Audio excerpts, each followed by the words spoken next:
Make sure you always have me in the film. Yeah, we good. You ready? Yeah. Okay. So here we got a Jeep Laredo here that we did some sandblasting on yesterday. And as you sandblast, you notice there's some holes. Sand kind of gets rid of all of the rust. And as you do it, you can look under here. You see there's a hole here. So that hole I got my welder out. We're gonna patch up some spots on it. Then it comes down here. You can see a little bit. It's all been sandblasted. The whole frame is all sandblasted. So what we're gonna do now is we're gonna put a self-etching on it after it, and then we're gonna put a undercoating, which is like, I use Rhino Liner because Rhino Liner is really durable. Look under here, you see we sandblasted the frame right down, so it's really got a good sandblasting to get off any rust that was on it. Come around this side, get a better view this side as well. Same thing we did here. Frame has been sandblasted. This car was a Florida car, so I think it's got some water. I'm sorry, some salt water. Salt air is what did this. So salt air is what sort of made all this rust. All this has been sandblasted. There's a small little hole here in the frame. Not even a hole.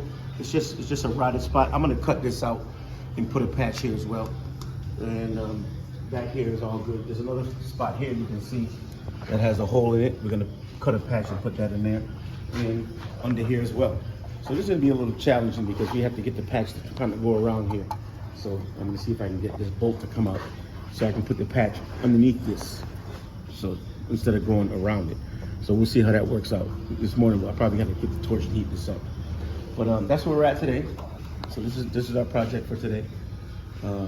Took us 10 bags of sand to sandblast this thing.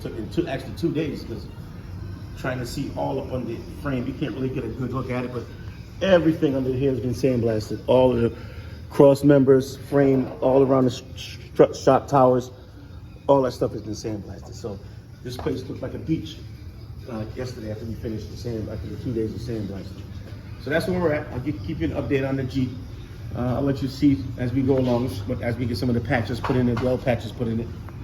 And then I'll give you another update on how far we got as far as we getting it undercoated after we get all the patches patched in, and then we'll get the undercoating on it, which is, again, I use Rhino Liner. And the traditional undercoating is okay, but Rhino Liner is a lot thicker, and for me, it's more durable. Especially if this thing is actually going to end up back in Florida. You want something on this frame that's really good. I might spray some of the traditional undercoating inside of these holes here. That might, but if it's out here, I definitely want to put the Rhino Liner. All right, so keep posted. I'll keep you posted on the Jeep progress and let you know how that goes.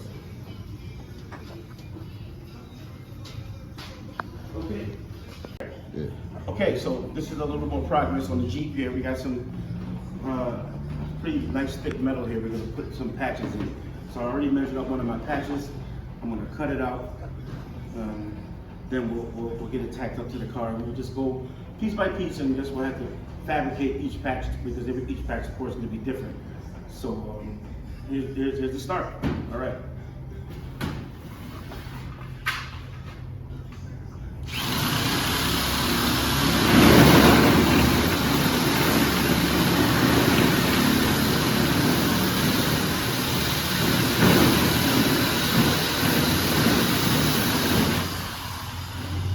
So what I'm doing is making a straight edge because this edge wasn't straight.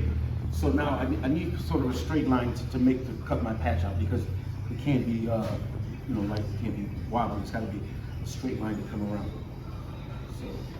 So now we measure, right? So it's 6.5 by 8 1/4. So we're gonna go 6.5 here.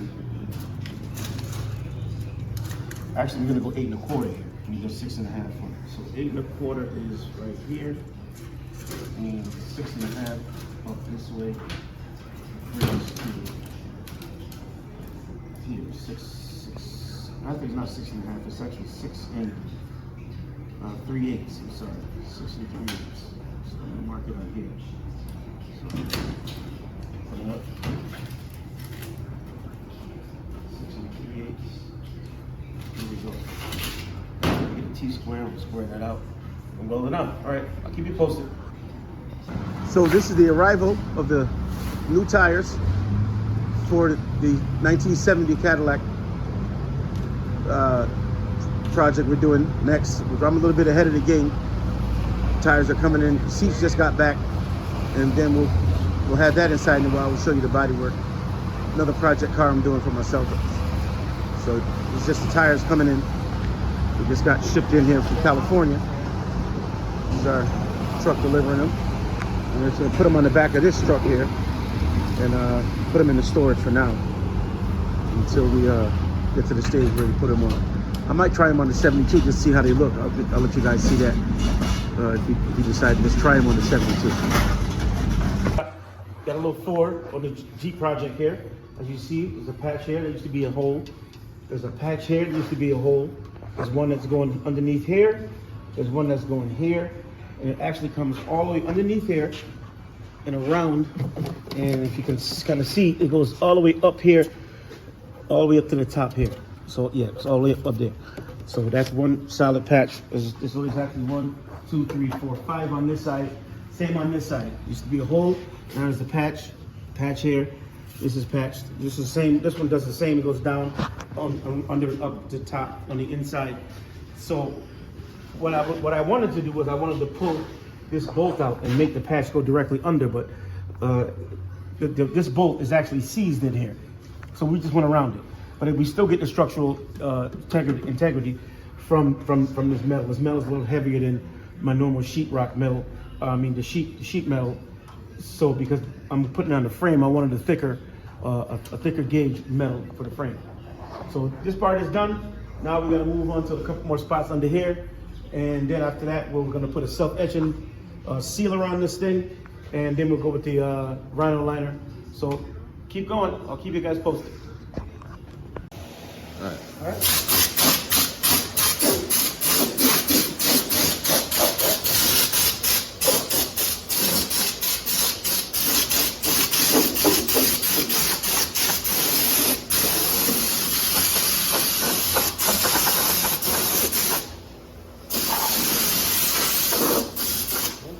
Some more. All right, we're getting it now.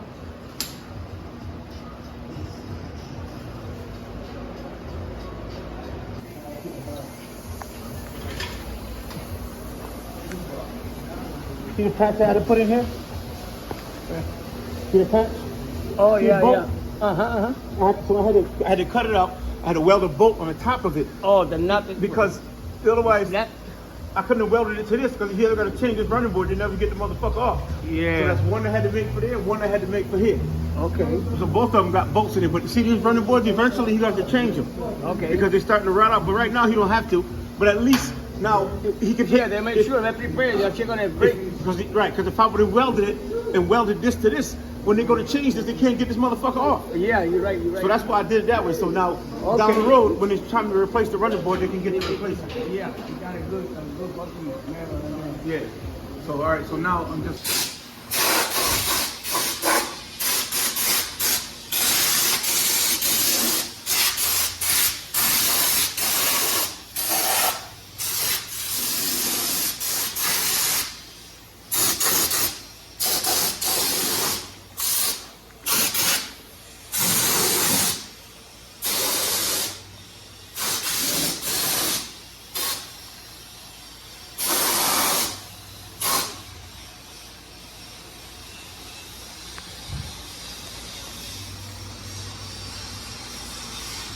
See that? Yeah. Well, I'm not even going anywhere. Yeah, I said,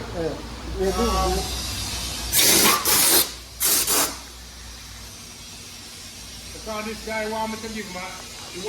I'm gonna make you give that.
All right, it's like again, though.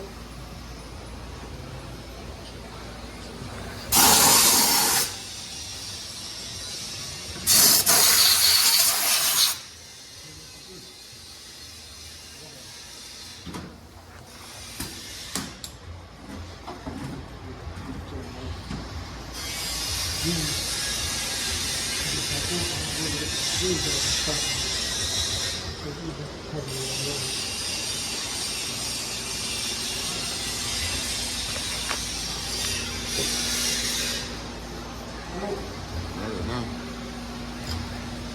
It's good, right?